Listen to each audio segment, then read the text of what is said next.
Es uno de los 5 dirigentes que aspiran a ser el candidato a la presidencia de la República del Partido Nacional. Tiene menos presupuesto y menos estructura que los otros. En las encuestas de intención de voto casi no aparece, pero aún así mantiene su precandidatura y está resuelto a llegar a los comicios del 30 de junio. Estoy hablando del diputado suplente Carlos Iafigliola, líder del sector Adelante, que él fundó en 2017 y con el que compite en estas elecciones internas. Ya lo hemos entrevistado. La última vez fue acá en estudios el 27 de noviembre de aquel año 2017. Católico y con un perfil polémico por sus posiciones en contra de algunas leyes aprobadas en los últimos años, ha promovido el referéndum de la Ley Integral para Personas Trans y logró la adhesión del 2% del padrón electoral, con lo que se va a convocar, según aclaró ya la Corte Electoral, a un pre-referéndum fijado para el mes de agosto. ¿Qué representa su espacio? ¿Cuáles son las bases de su campaña? Bueno, con él vamos a conversar a partir de este momento. Iafigliola, bienvenido, gracias por acompañarnos. Un gustazo, Emiliano, estar contigo. Y bueno, como vos decías, me entrevistaste 10 días después de haber largado esta patria de la candidatura. Largué el 17 de noviembre del 2017, acá cerquita en el Partido Nacional, y bueno, unos días después me hiciste esa nota que hasta hoy la recuerdo. Sí, y de la cual, bueno, hoy vamos a tener de algún modo la actualización. Vamos a pasar en limpio algunos datos. El primero y el básico. ¿Qué es este sector? ¿Cómo define Carlos Iafigliola al sector Adelante? Bueno, es un sector que está definido desde el punto de vista ideológico como un espacio social cristiano, nacionalista y popular. Eso está definido desde el vamos mismo de nuestra actividad política, cuando yo en el año 2003 fundo la corriente social cristiana dentro del Partido Nacional. Arrancamos con ese perfil. Yo ya venía de militancia de los años 80 con el mismo perfil, haciendo militancia pública desde una mirada cristiana de la sociedad. Y bueno, y en el 2017 lo que hicimos fue ampliar este movimiento que había nacido en el 2003 y convertirlo en un movimiento nacional que es Adelante. Estaba trabajando hasta ese momento en el espacio 40 del Partido Nacional, sí, yo estuve, con Javier García y Rodrigo Goñi. Es verdad, yo estuve, los primeros 9 años estuve en el sector de Larrañaga, Alianza Nacional, siempre con mi espacio político, con mi corriente social cristiana, haciendo alianza, y en los últimos 5 con Javier García y con la calle Pou. Ese fue el espacio que dejé en agosto del 2017, donde empezamos a ver que, bueno, que los sectores donde estábamos y los principales referentes no nos representaban. No lo representaban. A ver, en 2 palabras, ¿por qué? Bueno, porque había temas que para nosotros eran centrales, que tienen que ver con esa mirada de la sociedad, donde obviamente veíamos definiciones con las que no nos sentíamos cómodos. Uno de ellos es justamente lo que vos decías en los títulos, uno de esos temas que nos ha definido siempre. Yo he tenido desde siempre una postura de defensa de la vida desde la concepción. Eso me ha puesto siempre en la vereda de enfrente de todos los intentos que hubieron en el Uruguay de legalizar el aborto. Y cuando yo escucho una y otra vez a un dirigente que está por encima mío decir que temas como este ya están laudados, no le preocupa a ese dirigente que el aborto siga aumentando, ya estamos en 10.000 abortos por año, que para nosotros no es una cifra, estamos hablando de 10.000 vidas que son cegadas año tras año. Cuando se dan estas definiciones públicas y se repiten, obviamente, y para nosotros estamos hablando de temas centrales, no son temas laterales, son temas centrales, sentimos que no nos representan. No es el único, pero es uno de esos fuertes, ¿no? Que a mí me ha hecho marcar diferencias, no solamente con los sectores y dirigentes con los que recién hacíamos referencia, sino con el propio partido. Yo en agosto del 2017 me enfrenté en la convención del partido en Durazno, me enfrenté al directorio entero, cuando el directorio saca una declaración que dice que los nuevos derechos llegaron para quedarse, ni un paso atrás. Dentro de esos nuevos derechos estaba este tema. Yo me enfrento al directorio entero en estos temas. Y lo hago lealmente, lo hago en los ámbitos que corresponde, pido la palabra, hablo y digo lo que pienso. Yo recordaba recién el año 2017, usted también, la entrevista que hicimos acá en noviembre de aquel año. Entonces estaban haciendo esta agrupación, pero en realidad recién el año pasado logró presentar ante las autoridades del partido la documentación que acredita que tiene una agrupación nacional con representación, con locales, con seccionales en todos los departamentos. Una duda, ¿qué quiere decir eso? ¿Cuántas personas trabajan con usted hoy en todo el país? Bueno, primero es una buena referencia. Fuimos los primeros en poner un programa de gobierno arriba de la mesa el directorio del Partido Nacional, 2 de agosto del año pasado. Yo te lo traigo acá de regalo. Esto no lo teníamos en noviembre, trabajamos desde noviembre hasta julio y el 2 de agosto lo presentamos ante el directorio, ante la presidenta Beatriz Argimón, una exposición mía. Esto lo pusimos en agosto y mientras corría todo el año 2018 estuvimos armando justamente lo que pide el partido, que uno tenga una agrupación por departamento y una agrupación nacional. Y eso lo fuimos armando lentamente durante todo el año pasado. ¿Pero qué significan números? Ahí sí pido números. Y nosotros necesitamos para una agrupación nacional 500 personas que respalden, se presenta una carta, acta fundacional con 500 personas respaldando, y para cada movimiento departamental 100 personas que tienen que acompañar esa agrupación en el departamento. Eso lo cumplimos. Y el 3 de diciembre del año pasado, en sesión del directorio, fui reconocido como el tercer precandidato en tener toda la documentación. La tenían ya La Calle y Larrañaga, y yo fui el tercero. En una sesión del directorio se dijo esto, yo estaba presente, me felicitaron, etcétera. Y bueno, eso fue un esfuerzo, ¿no? Me imagino, por ahí venía la pregunta, porque lo de ustedes casi que de llanero solitario. Entonces, me intriga saber, en un departamento cualquiera del interior, ¿cuántas personas efectivamente trabajan por su agrupación? Más allá de haber firmado, ¿no? No, está bien. Y depende un poco del departamento. En algunos lugares estamos un poco más flacos, y entonces hay en la vuelta militando 20, 30 personas, y en algunos lugares estamos ya con un grupo consolidado. Mira, te cuento, de aquí a la semana que viene inauguro 4 sedes partidarias en el interior. Este viernes en Florida, acto inaugural en Florida, 19 horas, voy a viajar y inauguramos la sede en Florida. El sábado en Paysandú, la semana que viene en Colonia del Sacramento, y en Canelones. Es decir, en algunos lugares hemos realmente consolidado un equipo interesante. ¿Cómo es hacer política por fuera de los grandes sectores del Partido Nacional? Y bueno, yo te digo cómo la he hecho yo. Por ejemplo, ¿qué presupuesto maneja o de dónde sale el dinero? El presupuesto que yo manejo es bajísimo, ¿no? O sea, comparativamente no existe al lado de lo que se está viendo que están haciendo otros precandidatos de todos los partidos, ¿no? Mi presupuesto es bancado por amigos, compañeros que acompañan la causa. Pero, por ejemplo, ¿no hay instituciones vinculadas con la Iglesia Católica que lo apoyen? No hay nadie. ¿Fundaciones? Nadie. No hay ¿Empresarios católicos? Nada. Mirá, lo que hay, sí, algún empresario o algún profesional que esté acompañándonos hay, pero estamos hablando de que son cuestiones... a ver, ¿cómo Mi pregunta apuntaba a saber si hay donaciones de cierto volumen o todo es, entre comillas, microfinanciamiento. Mirá, yo creo que te decía antes de empezar el programa, esto lo lleva adelante mi hija más chica, Noelia, lleva una lista tipo almacén de barrio donde dice Emiliano pone 500, Juan pone 1000, el otro pone 700, otro pone 2000 mensualmente, y lo que ella hace es un recordatorio al empezar el mes.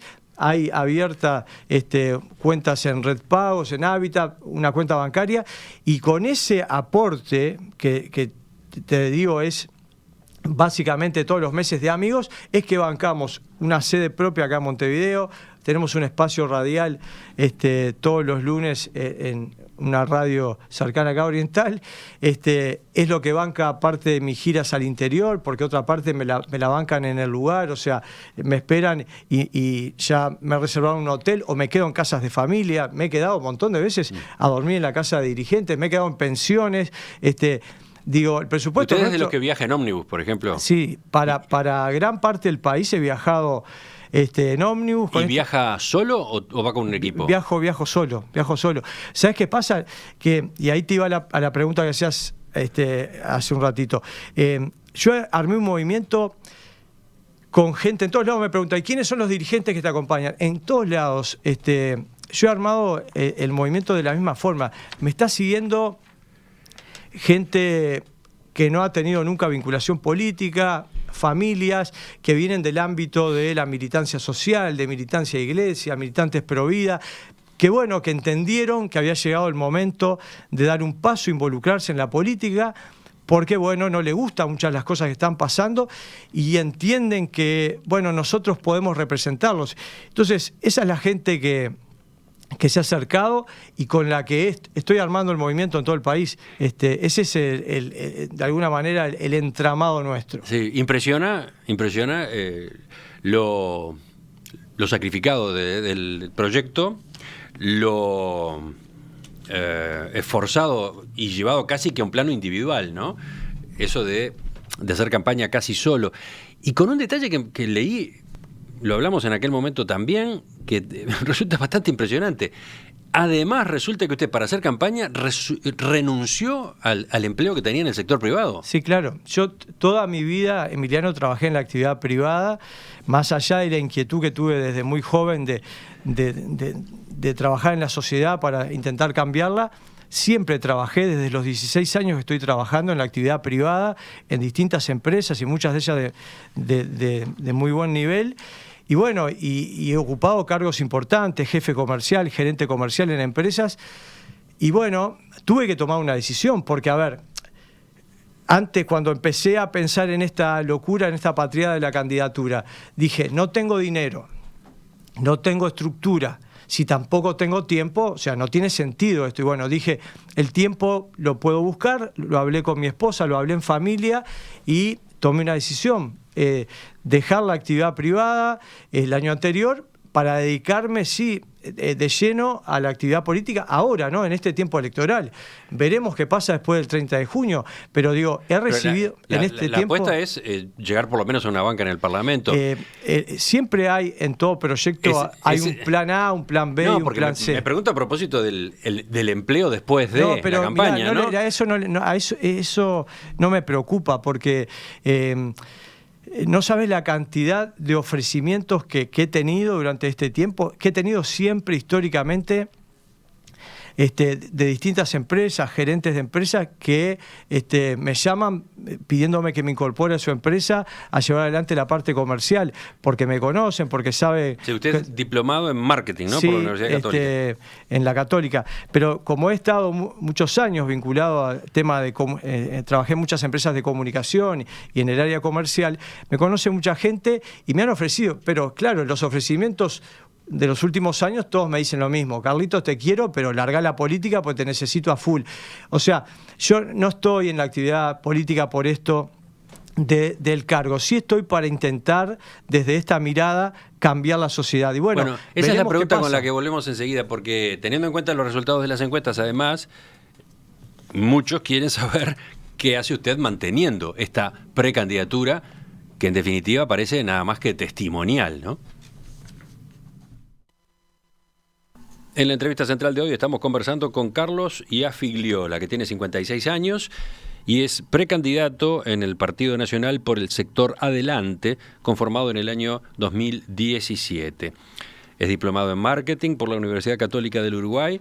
Fue, en su último cargo en el sector privado, jefe comercial de televisión directa al hogar, pero renunció justamente para dedicarse a la campaña. Es diputado suplente de Rodrigo Goñi, del Espacio 40 de Todos Hacia Adelante, grupo del cual se desvinculó justamente hace 2 años. Y a Figliola, las encuestas no le han sido favorables. La que le da mejor es Radar, donde aparece con menos de 1% de la intención de voto en el Partido Nacional. Con esos números y con las limitaciones de organización y recursos que veníamos comentando, otros dirigentes en su lugar ya habrían desistido, ya habrían hecho acuerdo con alguno de los precandidatos más fuertes. ¿Por qué usted insiste en continuar hasta el 30 de junio? Y porque siento lo mismo que me llevó a tomar esta decisión en noviembre del 2017. Y además, en algunos casos, hasta se ha profundizado esta visión.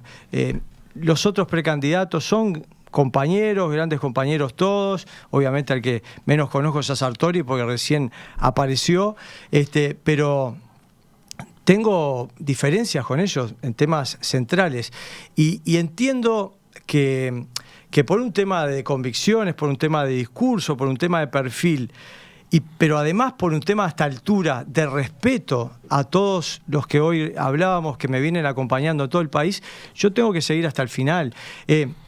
Es un clásico en la política, Emiliano, que algunos larguen, vayan orejeando y después terminen haciendo acuerdo con A, B o C. A mí me ofrecieron, hasta la semana pasada recibí llamadas.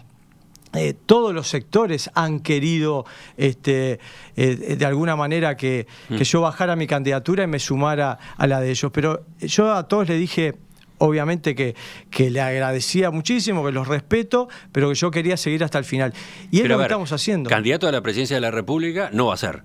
No. Entonces, ¿qué es lo que usted lo que busca es por esta vía, con el paraguas de un precandidato a la presidencia, construir un espacio, marcar presencia, existir políticamente en una época justamente de campaña electoral? ¿De eso se trata?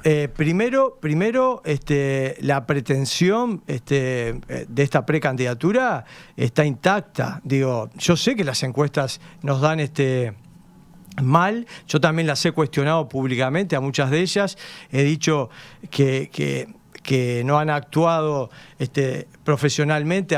He pedido que se publiquen cuáles son las preguntas que se le hace a la gente y yo sé en muchos casos, porque tengo testimonios de sobra, que cuando suelen hacerse dos preguntas: si las elecciones fueran el domingo que viene, ¿a quién votaría? Y si contestan, en el caso que conteste Partido Nacional, dentro de estos candidatos, ¿a quién votaría? Y bueno, nombran a todos y a mí no me nombran. Bueno, es muy difícil que yo aparezca y cuando alguno le dice, perdón, yo voy a votar a alguien que no está ahí, ¿quién es? Y a Figliola, no lo tengo. Bueno, eso no me parece serio y han habido varias encuestadoras que lo han hecho. Las he cuestionado, las he emplazado públicamente a que pongan todos los datos, la ficha técnica completa. Yo sé que no estoy arriba, sé que estoy abajo. Ahora, vamos a ver qué pasa, ¿no? Veremos primero qué pasa el 30 de junio. Es decir, yo el plan A lo mantengo intacto, es decir, yo voy a pelear por la candidatura a la presidencia del Partido Nacional. Veremos después del 30 de junio, en función de los resultados, cómo sigue. ¿Cuál es la idea nuestra? Si nos toca perder, seguir, obviamente, y ahí te contesto lo que decías, obviamente, seguir consolidando este espacio que a esta altura ya es una realidad tangible. Yo tengo acá arriba, Emiliano, la lista. Fuimos, creo que a esta altura, el primero de los candidatos que presentó ya la lista en los 19 departamentos. Mi lista 252 a nivel nacional y la 1252 a nivel departamental. Hoy estamos en los 19 departamentos, hoy existimos como realidad política del Partido Nacional.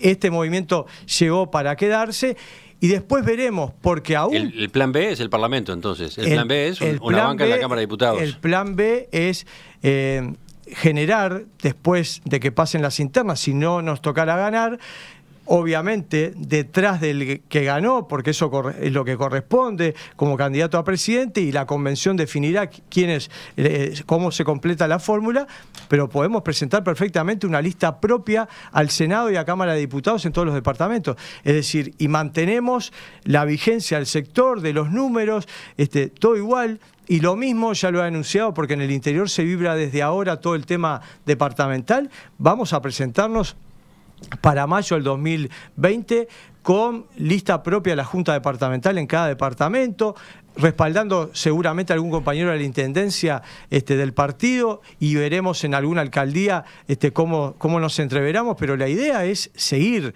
porque esto no nació para hacer una cuestión de un día, sino para consolidarse dentro del Partido Nacional. Lo que puede sorprender a más de un oyente es el programa de gobierno. ¿Por qué digo esto? Porque a usted se lo identifica sobre todo con el rechazo o la oposición a algunas de las leyes. Ahora vamos a hablar de eso, de por qué se ha movilizado en contra de la ley trans en particular.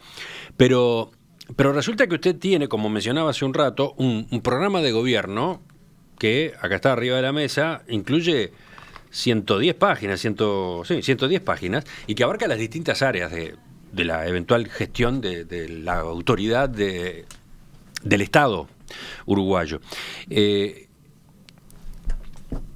Para empezar, ¿con cuánta gente se hizo este trabajo? Y trabajaron más de 30 técnicos en distintas áreas, y ahí tenemos 26 capítulos bien definidos, y lo hicimos por eso mismo que decías al comienzo, porque se nos suele encasillar en que solamente hablamos de temas que tienen que ver con la defensa de la vida, la familia, que nos oponemos a algunas de las leyes aprobadas.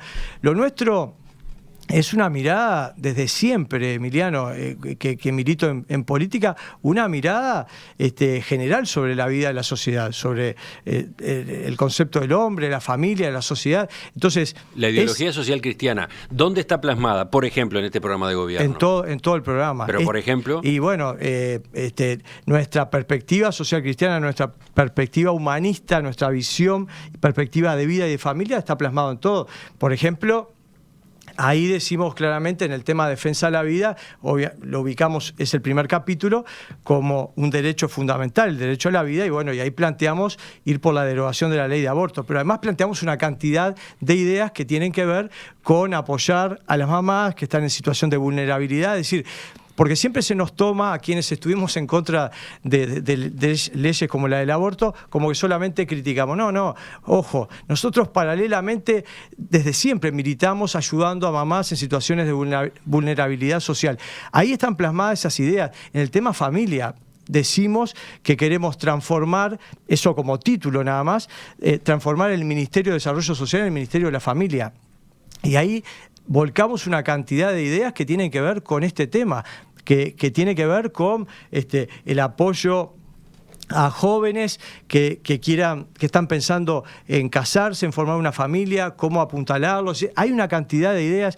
Esto se plasma en la visión sobre el tema de la educación en valores, mayor libertad a la hora de educar. Yo quiero una educación pública fuerte, una educación gratuita, pública, fuerte. Yo soy salido de la educación pública, escuela pública, liceo público, UTU, Universidad primero de la República, después recién fui a la Católica más adelante, pero también abiertos a otras opciones. Hoy hay modelos que están funcionando en el Uruguay de educación pública, de gestión privada, liceo jubilar, Providencia, entre otros, que a veces desde sectores gremiales, etcétera, se le tira piedra con preconceptos. Nosotros decimos libertad a la hora de enseñar, todas las opciones son posibles. Hay en el mundo ejemplos también de educación en casa, en familia. Ese es otro modelo que también hay que tenerlo en cuenta. Más autonomía de los centros educativos, cada vez menos Codicen y cada vez más autonomía. Es decir, nuestra visión está social cristiana, esa perspectiva de vida, de familia, está en todo el programa. Y si alguien lo quiere ver, está en nuestra web, que es adelanteiafigliola.com. Enseguida vamos a centrarnos en el tema que lo ha tenido ocupado justamente en las últimas semanas. ¿Por qué hay que derogar, según Iafigliola, la ley trans, la ley integral para personas trans? ¿Cómo se maneja frente a las denuncias penales que recibió por incitación al delito? Bueno, de eso vamos a conversar en el final del reportaje. A ver, Iafigliola, le menciono algunos de los mensajes que llegan de la audiencia. Hay de distinto tipo, ¿no? Por ejemplo, me saco el sombrero. Este señor Iafigliola realmente cree en su causa y parece que está haciendo eso por convicción. No lo votaría, sobre todo porque soy ferviente agnóstica. pero la forma como encara la política es de admirar, dice Florencia. ¿Le han comentado eso? Gracias, Florencia. Después, otro pregunta, ¿así quiere gobernar el país como un almacén? Aludiendo a la forma como lleva la contabilidad de las donaciones que recibe. Ojalá todas las personas que están en la actividad pública fueran tan prolijos y cuidaran tanto el dinero como lo cuido yo. Me considero un gran administrador de lo chico, de lo mediano y si alguna vez tengo posibilidad de lo grande también. Bueno, enseguida vamos con otras preguntas, pero abrimos para detenernos en el tema de la ley trans ya mismo. Y a Figliola, su precandidatura y su figura han girado en las últimas semanas alrededor de la campaña para someter a referéndum la ley integral para personas trans. Usted se embanderó en esta causa junto al diputado Álvaro Dastugue, que no es de su sector, bueno, tampoco es católico, ¿no? Pertenece a una iglesia neopentecostal. ¿Qué aspectos concretos de esta ley son los que motivan el rechazo al punto de que quiere derogarla? A ver, en síntesis. Y bueno, en síntesis siempre dijimos en títulos que esta era una ley peligrosa, que era una ley injusta y era una ley inconstitucional. Te explico. Lo de peligrosa es porque esta ley le da marco a la posibilidad de que menores de edad puedan llevar adelante procesos de hormonización y cambio de sexo. Estamos hablando de niños y adolescentes aún sin el consentimiento de los padres y estamos hablando de estos procesos de hormonización que son irreversibles, ¿no? Entonces, este es un tema muy delicado como para que una ley le dé el marco y esté amparando esta posibilidad. Obviamente está violentando, por eso decimos inconstitucional, la Constitución de la República, porque violenta la patria potestad. Son los padres quienes tienen que ocuparse de cuidar, de velar por sus hijos, y acá se les mete el Estado como una cuña entre medio de... se mete el Estado entre padres e hijos. Sí, de todos modos, ojo, los padres tienen que participar de esa decisión, ¿no? No, en el único momento que los padres participan de la decisión, Emiliano, y porque fue un tema que se peleó en el Senado, porque en diputados entró el proyecto, ni siquiera pasó por la comisión, eso fue un verdadero disparate, pero en el Senado, en la comisión, se le sacó el tema de que las cirugías necesitan de la autorización de los padres. Sí, pero dice acá el artículo 21, para que las personas menores de 18 años accedan a intervenciones quirúrgicas genitales irreversibles, con el fin de adecuar a su cuerpo a su identidad de género, la autorización o la anuencia de los representantes legales será de precepto. Por eso digo, solamente para las intervenciones quirúrgicas, para la cirugía, pero todo lo que tiene que ver con procesos de hormonización lo pueden hacer aún sin el consentimiento de los padres. Esta ley tiene una mirada ideológica de punta a punta, por eso cuando nos preguntan, pero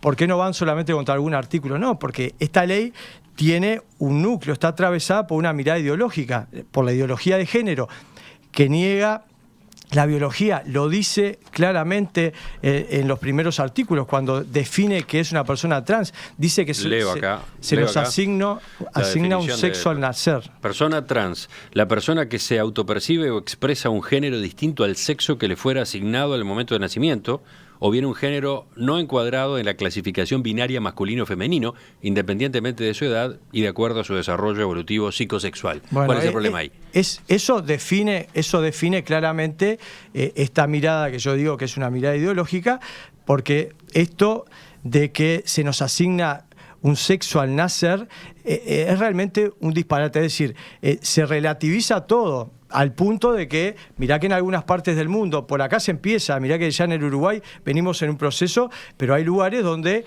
ya se les prohíbe a los facultativos cuando nace un niño que puedan decir tuviste una nena o tuviste un varón, porque pueden estar justamente cometiendo un delito. Entonces, es una mirada ideológica y hay otra, lo dice claramente, define a la persona trans, dice la persona que se autopercibe, el sexo, etc., termina diciendo independientemente de su edad, es decir, involucra, en algunos lugares me dicen, no, pero ¿dónde decís que están los niños? Ahí, porque dice independientemente de su edad.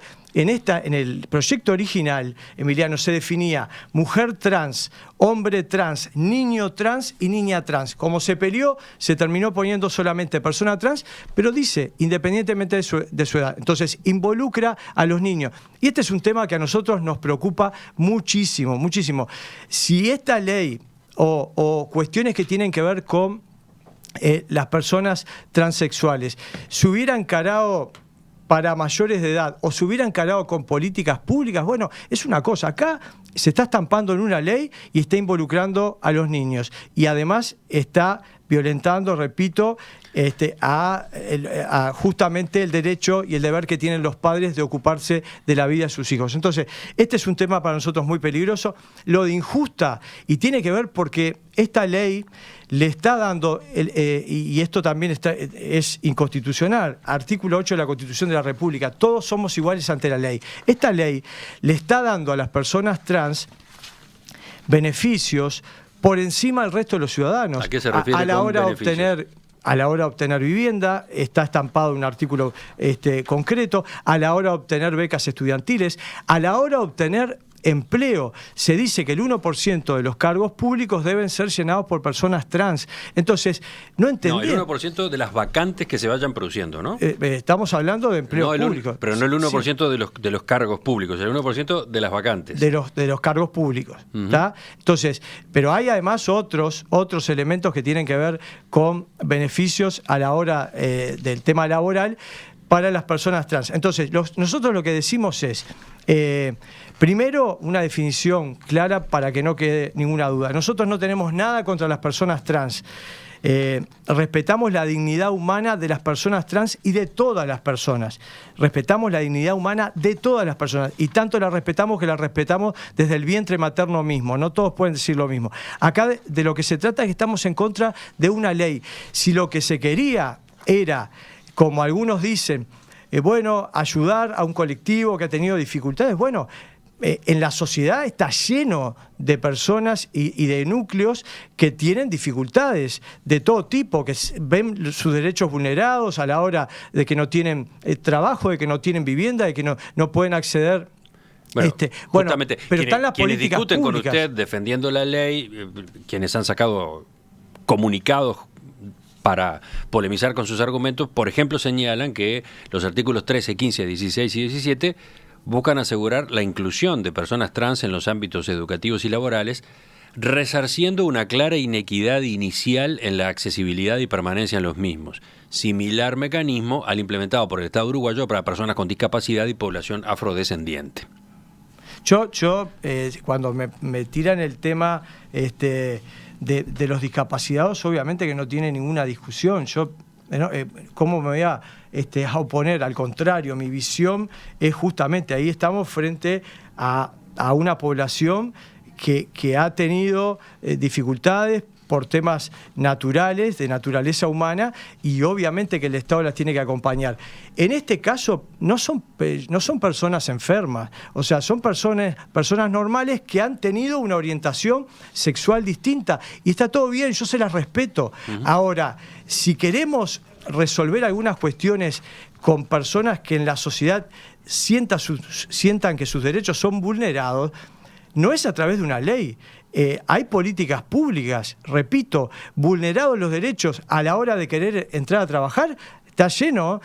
Hay jóvenes que quieren trabajar y no consiguen trabajo y no le hacen una ley para ello. Entonces, separemos los tantos. Esta ley es una ley ideológica de punta a punta, tiene una mirada ideológica, es peligrosa, nosotros nos oponemos a ella, y si se quiere hablar sobre temas que tienen que ver con vulnerabilidad de las personas trans, políticas públicas. Ya de hecho, el Ministerio de Desarrollo Social y algunos otros organismos le están dando algunos beneficios y acompañando a las personas trans, pero ubicando los temas. Acá hay una ley y nosotros queremos derogarla. Usted y el diputado Álvaro Dastugue fueron acusados de hacer incitación al odio, que con la campaña que llevaron adelante, con las declaraciones, con la forma como se referían a esta ley, estaban cometiendo ese delito, al punto de que hubo una denuncia ante la justicia penal. La campaña nacional Ley Integral para Personas Trans los denunció ante la justicia penal. Usted ya declaró ante la fiscal Silvia Lovesio, fiscal de 14º turno. ¿En qué quedó ese asunto? Y bueno, a ver, es increíble, ¿no? Tuvimos durante 5 meses de campaña, porque largamos en noviembre. Yo anuncié que iba a salir a recolectar firmas 1 de octubre, faltando unas horas para el lanzamiento, se me pliega el diputado Álvaro Dastúe. Emprendimos esta campaña, 5 meses recorriendo todo el país, hablando con miles de personas. Juntamos 70.000 voluntades, para eso debemos haber hablado por lo menos con 150.000 personas. Y resulta que fue poner, no pasó nunca nada, ninguna denuncia de ningún tipo, fue poner las 70.000 firmas arriba de la mesa de la Corte Electoral y se desató una tormenta. Mirá que he recibido amenazas, insultos de todo tipo. Veía, y la por ejemplo, frutilla... esta nota de principios de abril de La Diaria, donde desde el colectivo favorable a la ley se aseguraba que en los 15 días anteriores habían existido 3 casos de violencia contra mujeres trans, 2 de ellas con agresión física y la restante de violencia simbólica. Y en el comunicado aseguraban, en las 3 situaciones los violentos nombraron los privilegios que nos otorgaría esta ley. Los discursos de odio promovidos por representantes políticos tienen como consecuencia habilitar o abrir la cancha para que sucedan estas situaciones. Mirá, ya cuando se discutía en Cámara de Senadores pasó un episodio parecido en Salto, donde aparentemente fue agredida una persona trans y enseguida se lo vinculó con este tema. La verdad que yo lo que he dicho, yo no digo que no puedan haber existido algunos de estos casos y los repudio totalmente. Ahora, lo que digo es... Después, como decía recién, después de haber estado 5 meses recorriendo todo el país, haber hablado con 120, 150.000 personas, juntamos 70.000 firmas, después que las presentamos aparece todo esto, aparecen denuncias, aparece testimonios que habríamos mentido, porque mirá que la denuncia penal le agregaron al final el tema de estafa, porque parece que estafamos a la hora de juntar la firma. Yo lo que he pedido, si no me quieren respetar a mí, que soy un hombre público y sabemos que estás expuesto, está todo bien. He pedido respeto por los 70.000 uruguayos que firmaron y acompañaron esta iniciativa. Y bueno, la frutilla de la torta, como vos decías, nos hicieron una denuncia penal. Yo me presenté la semana pasada a la Fiscalía como corresponde y bueno, frente a la fiscal López, contesté las preguntas que me hizo sobre el tema y reafirmo lo que te decía recién. Yo siempre estuve hablando en contra de una ley, no hablé contra las personas trans. Para entrar por algún lado a la discusión, incluso a la discusión jurídica, en la crítica a la ley, ¿ustedes fueron fieles al texto de la ley? ¿O forzaron las cosas? ¿O simplificaron? ¿O caricaturizaron? No, yo entiendo que desde la Comisión Nacional Pro Derogación de la Ley Trans, que la armamos en los primeros días de noviembre, actuamos siempre con seriedad. A todas las personas, primero pueden revisar las cientos de entrevistas que nos han hecho en todo este tiempo sobre este tema. Hemos dicho siempre lo que pensamos con el texto de la ley adelante.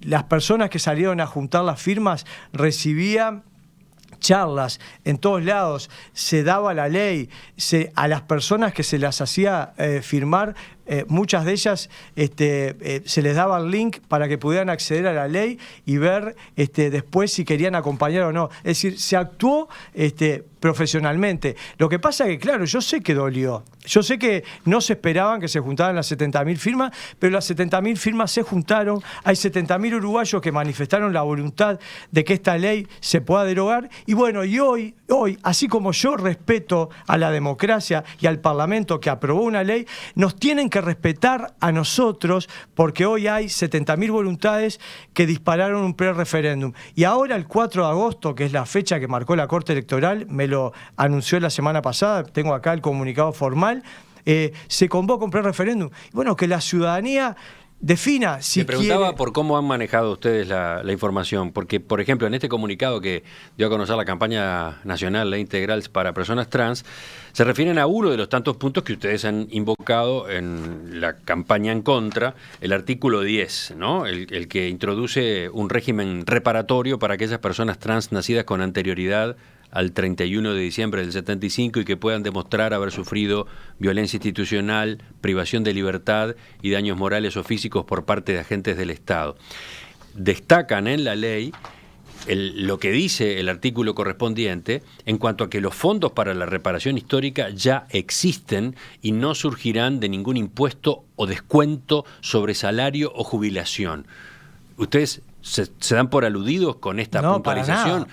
¿Cómo planteaban ustedes la crítica a esta reparación? De hecho, te diría, Emiliano, vos cuando me preguntaste definición de por qué estábamos en contra de la ley, yo ni siquiera te hice referencia a ese tema. Es decir, era un tema lateral dentro del análisis general, por supuesto, que acá hubo personas que firmaron desde lugares distintos. Muchos firmaron por esta preocupación que tenemos nosotros, por todo este tema que tiene que ver con los niños, con los adolescentes, con la posibilidad de hormonizarse, pero también hubo gente que firmó porque entiende que no está de acuerdo con esto de que a algunas personas se le esté dando estos beneficios por encima del resto de los ciudadanos. Hay personas que no entienden, porque la ley dice que se le debe garantizar a las personas que quieran llevar adelante procesos de hormonización y cirugías para cambiar de sexo, y el Estado se las debe garantizar. ¿Qué quiere decir? Que el Estado, si una persona se va a hacer una cirugía, se lo tiene que bancar. Y hay gente que no entiende, porque el sentido común nos dice, un Estado que no logra garantizar cuestiones básicas de salud, medicamentos de alto costo, algunos tratamientos y cirugías donde mucha gente termina recurriendo a colectas populares para poder solventarse estas cuestiones, donde les va la vida a las personas, el Estado se queda de costado y no interviene, pero ahora sí le va a garantizar a las personas trans hacerse una cirugía para un cambio estético, porque digamos las cosas como son, el cambio de sexo no se va a poder producir jamás, es un cambio estético. Entonces, esas cosas hay mucha gente que no las entiende y por eso firmó. Y bueno, ¿pero ustedes manejaban ese argumento? ¿Cuál? Ese último.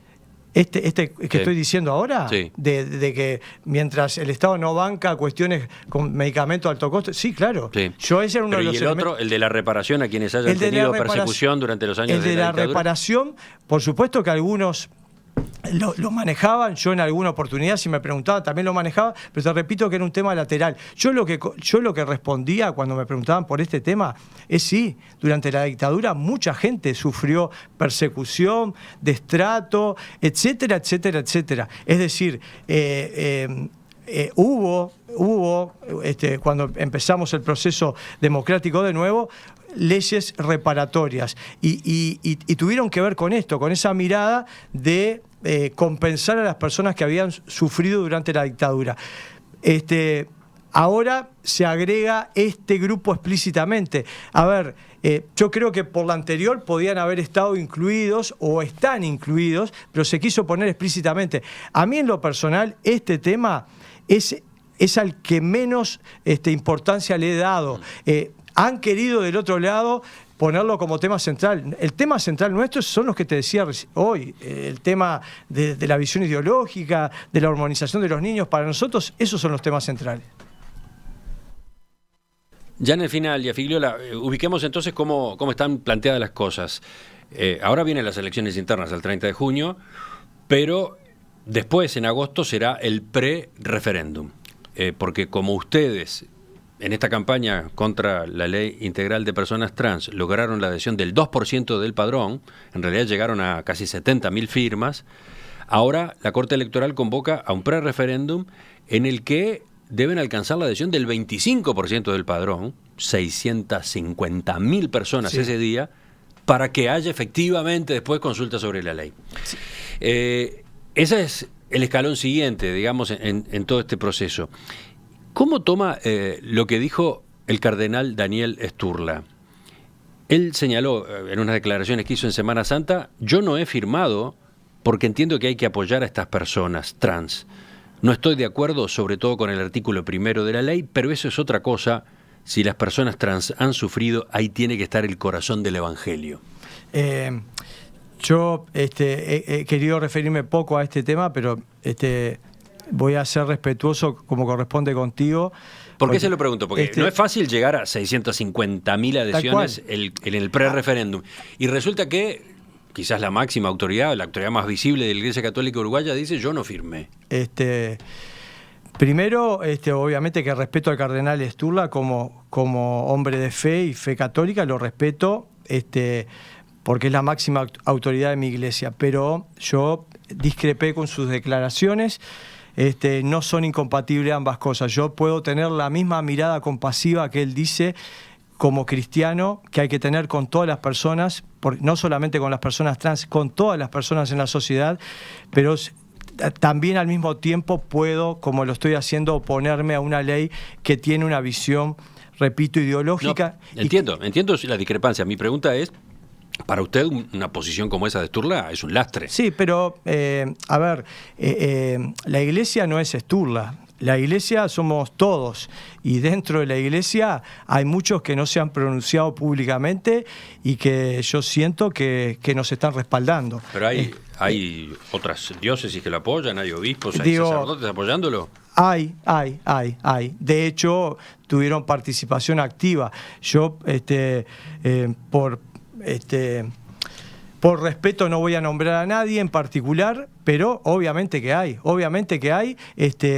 y bueno, y lo hemos visto en distintos lugares del país, respaldos explícitos a lo que fue nuestro trabajo, hecho con seriedad, en distintos lugares, no solamente de sectores o referentes de la Iglesia Católica, de otras iglesias y de ciudadanos comunes que aún no teniendo fe entienden que esta es una muy mala ley. Y como vos decías, próxima instancia, 4 de agosto, necesitamos el 25% del padrón electoral, pero es una historia distinta, porque esta la hicimos solos, a pulmón, con una lapicera, una almohadilla porque había que poner la huella digital, y sin ninguna estructura atrás de ningún tipo. Pero tampoco, por ejemplo, en el Partido Nacional no se vislumbra ningún apoyo para esto. Y bueno, no lo tuvimos para la campaña y a mí me dolió.